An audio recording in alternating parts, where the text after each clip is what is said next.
Finally, alam ko na yung context ng scene na to. Iba sila sa atin. Hindi kayo magkakasundo. Sabihin mo kasi, hindi ka makontento! Umayos ka. Tangin yung kapapakitaan ka sa anak mo. Natatakot ako, Edgar. Iniwala ka na. Dapat dyan sa babae, sinasampulan eh. Tangin na. Uy! Uy! Asawa ko pinag-uusap! Sana, mag-ibang anak ko. Magagawan pa ng paraan. Bakit hindi, di ba?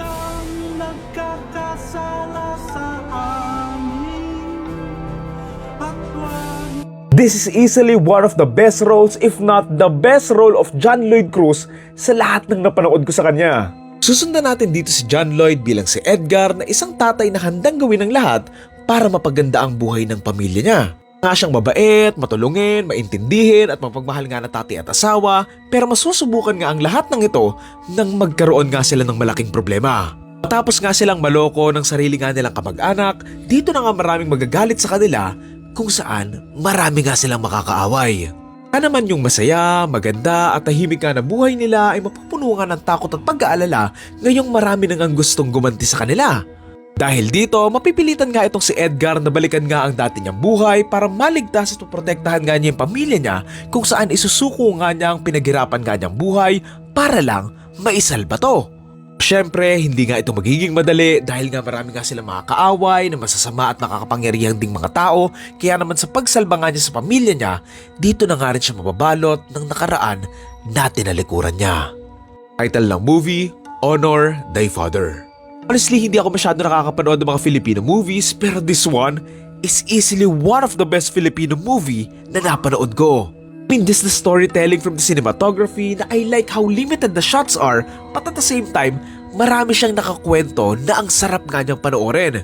Kung alam ko lang na ganito kaganda to, hindi na ako naghintay ng 10 years para lang mapanood to eh. First time ko lang itong mapanood, akala ko nga, black and white talaga to. Kasi nga, bagay siya doon sa style, theme, and story nga ng movie. So I was surprised na colored pala talaga to originally.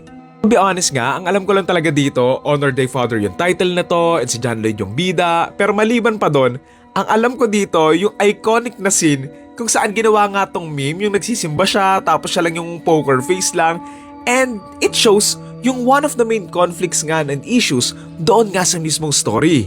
What I love from this film mula sa simula, na ipakilala agad nila kung sino nga ba tong si Edgar, na isa nga siyang mabuti at masipag nga na tao, mapagbigay sa mga hayop, maintindihin sa anak niya, at sumusunod nga lang palagi doon sa asawa niya, kabilang nga dito yung pagsali sa isang religion na hindi naman nga niya pinapaniwalaan. At the same time din, even with all these things, ramdam mo na itong si Edgar, hindi talaga siya masaya doon sa buhay niya na you could feel na parang nagsettle nga lang siya for this kind of life. Pag pinapanood nga natin yung pelikula, malalaman natin kung gaano nga ba nag-effort itong si Edgar, natakbuhan nga yung nakaraan niya, na shows bakit he's doing his best to save yung buhay na nabuo na nga nila. Kasi itong present life niya was his dream life nung buhay nga wala siya nung bata siya. Along the way, malalaman pa nga natin meron nga siyang madilim ng mga nakaraan, may mga kamag-anak siyang gumagawa ng mga illegal, na ibang-iba sa buhay na niya sana na pinaghirapan niya, kaso ayun nga, dahil sa isang pagkakamali ng isang tao, nawala lahat ng yon.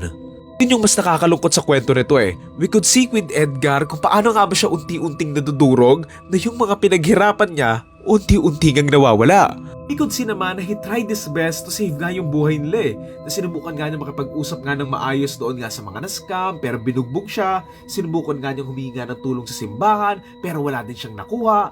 And sinubukan din nga niyang pigilan yung sarili niyang magnakaw pero in the end, nawala din lahat ng pinaghirapan niya.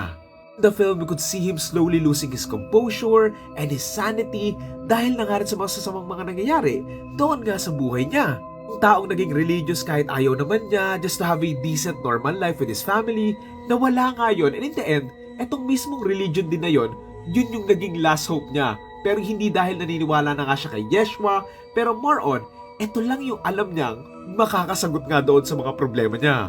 Sad na sa dulo, he's just alone and wala na nga lahat ng pinaghirapan niya, wala na yung asawa niya, posibleng hindi na kanya makasama yung mga kapatid at yung mismong anak niya, wanted na rin siya, and also, mas marami na nga rin siyang makakaaway.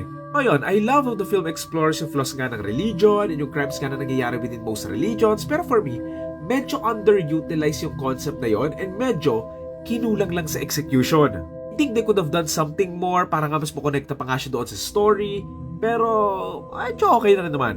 Medyo na-confused din ako what happened to Kay na biglaan na nga lang siyang nategi, na you could argue na baka dahil lang sa hirap na naranasan niya, pero it's so out of nowhere na parang bang it just happened just for the sake na mas lumala pa nga yung buhay ni Edgar.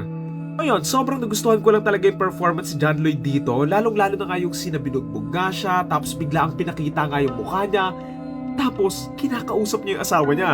Something lang na mararamdaman mo nga yung confusion, yung takot, and yung galit nga sa isang tatay na hindi nga alam kung paano susolusyonan yung mga problema nila. Gusto ko lang din palang i-mention yung performance ni Tirso Cruz dito bilang pastor nga ng religion nila, kasi ako, coming from a person na galing sa isang cultish religion, sobrang na-capture nila yung absurdness ng mga religion and how they manipulate the people to take advantage from them. Lang din, what I love pa doon nga sa karakter ng pastor dito na obviously hindi nga niya ginagamit sa tama yung perang nakukuha nga nila, pero at the same time, hindi naman nila siya masyadong pinapakita na sobrang sama nga din. E kung titignan mo, pinatawag nga niya si Edgar kahit nga na tinakot siya, hindi siya nagpatawag ng guard para hatakin palabas nga si Edgar nung inatake siya, and he even tried to offer na magbigay nga kay Edgar kapag may sumobra na there's still some hints of evil, pero you could admit na may kabutihan din doon sa mga ginagawa niya eh. So alam nyo yun, brilliant writing lang on that part. Dagmo rin pala yung plate number doon sa may dulo, na dagdag siya layers nga doon sa may film. Shows na hindi lang to about religion, blind fanaticism and all, but also powerful people using their resources to take advantage from the people. Ayun, what an amazing film and one of the best from Eric Mati, and I hope he does more films like this eh. Honest opinion ko lang parang mas bagay siya sa mga ganitong genre in storytelling rather than yung mga horror na hindi masyadong naipapakita yung typical style niya. Ayun, again, ang title ng film ay Honor Thy Father, and ang torta rating ko for this ay 8.5 or 9 out of 10.